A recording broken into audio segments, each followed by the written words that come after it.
ಲೋಕಸಭಾ ಮಹಾಸಮರಕ್ಕೆ ರಾಹುಲ್ ಗಾಂಧಿ ಸಜ್ಜು.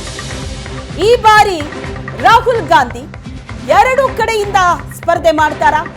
ಕೇರಳದ ವಯನಾಡು ಬಿಟ್ಟು ಎರಡು ಕಡೆ ರಾಹುಲ್ ಗಾಂಧಿ ಅಖಾಡಕ್ಕಿಳಿತಾರ.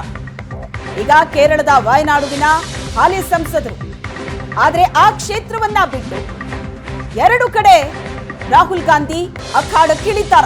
ಕರ್ನಾಟಕ ಮತ್ತು ಯುಪಿಯಿಂದ ರಾಹುಲ್ ಗಾಂಧಿ ಸ್ಪರ್ಧೆ ಮಾಡ್ತಾರಾ ಅನ್ನೋ ಪ್ರಶ್ನೆ ಇದೆ. ಈ ಬಾರಿಯೂ ಎರಡು ಕ್ಷೇತ್ರದಿಂದ ರಾಹುಲ್ ಗಾಂಧಿ ಕಣಕ್ಕಿಳಿಯುವಂತಹ ಸಾಧ್ಯತೆ ಇದೆ. ಕಾಂಗ್ರೆಸ್ ಅಧಿಕಾರದಲ್ಲಿರೋ ಕ್ಷೇತ್ರಗಳಲ್ಲಿ ರಾಹುಲ್ ಸ್ಪರ್ಧೆ ಮಾಡೋದಕ್ಕೆ ಪ್ಲಾನ್ ಮಾಡಲಾಗಿದೆ. ಕರ್ನಾಟಕ, ತೆಲಂಗಾಣದಿಂದ ಸ್ಪರ್ಧೆಗೆ ರಾಹುಲ್ ಹೆಚ್ಚಿನ ಒಲವನ್ನ ವ್ಯಕ್ತಪಡಿಸಿದ್ದಾರೆ. ಈ ಬಾರಿಯೂ ಕೂಡ ಎರಡೆರಡು ಕ್ಷೇತ್ರಗಳಿಂದ ರಾಹುಲ್ ಗಾಂಧಿ ಕಣಕ್ಕಿಳಿಯಲಿದ್ದಾರೆ ಅಂತಲೇ ಹೇಳಲಾಗ್ತಾ ಇದೆ. ಕರ್ನಾಟಕ ಮತ್ತು ತೆಲಂಗಾಣ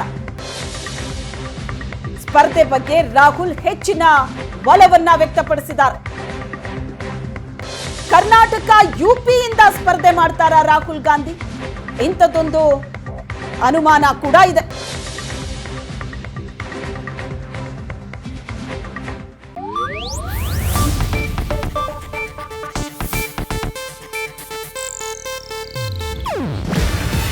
ಇದು ಏಷ್ಯಾನೆಟ್ ನ್ಯೂಸ್ ನೆಟ್ವರ್ಕ್ ಪ್ರಸ್ತುತಿ. ನೀವು ನೋಡ್ತಿದ್ದೀರಾ ಏಷ್ಯಾನೆಟ್ ಸುವರ್ಣ ನ್ಯೂಸ್.